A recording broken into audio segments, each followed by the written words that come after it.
Hello, আসসালামু আলাইকুম। আজকে একটি পার্সেলের আত্মকাহিনী এবং সারাটা দিন আমাদের কীভাবে জার্নিতে গেল সেটা শেয়ার করব। পার্সেলটা ছিল সারপ্রাইজিং, তাই লেট হওয়াতে আমরা চাইছিলাম যাতে দু একদিনের মধ্যে পার্সেলটা পাঠিয়ে দিতে পারি। অনেক খোঁজাখুঁজির পর রেডিক্সের অফিসের ঠিকানা পেয়েছি। এর মধ্যে আমাদের খিদে পেয়ে যাওয়াতে আমরা খেতে বসে যাই। তারপর আবার হাঁটতে হাঁটতে রেডিক্সে গিয়ে পৌঁছাই। আর এই তো পার্সেলটা পাঠানো হচ্ছে।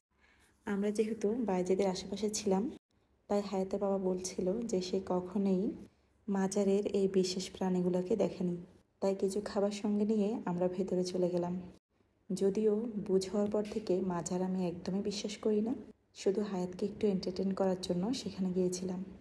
এই তো হায়াতের বাবা আর হায়াত মিলে খুব আনন্দ করে তাদেরকে খাওয়াচ্ছে।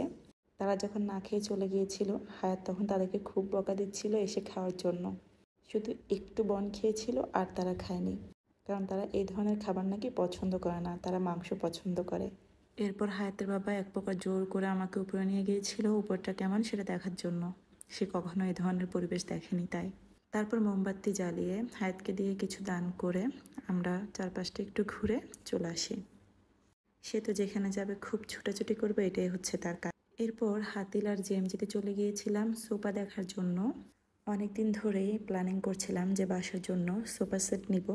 অনেক কিছু ঘুরে বাবা তো খুবই মজা পেয়েছে হায়াতের যে কোনটা নিব। এরপর এই অ্যাশ কালারটা আমার একটু পছন্দ হয়েছিল, আরেকটা ছিল বারবার গিয়ে তাদেরকে ধরতে সেটাও পছন্দ হয়েছিল।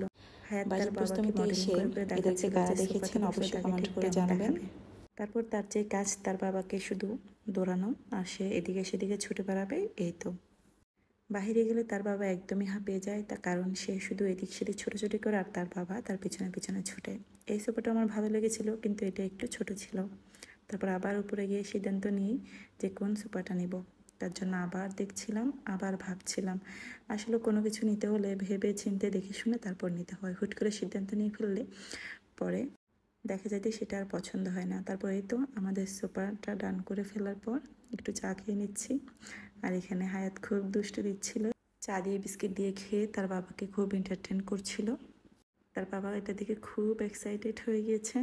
তারপরে এই তো আমরা বাসার দিকে রওনা হয়ে গিয়েছি। আজকে হায়াত অনেক বেশি বিরক্ত হয়ে গিয়েছে, কারণ একটা পার্সেল দিতে গিয়ে আমরা অনেক সময় ব্যয় করে ফেলেছি। আজকে এই পর্যন্ত, সবাই ভালো থাকুন, আল্লাহ হাফেজ, বাই বাই।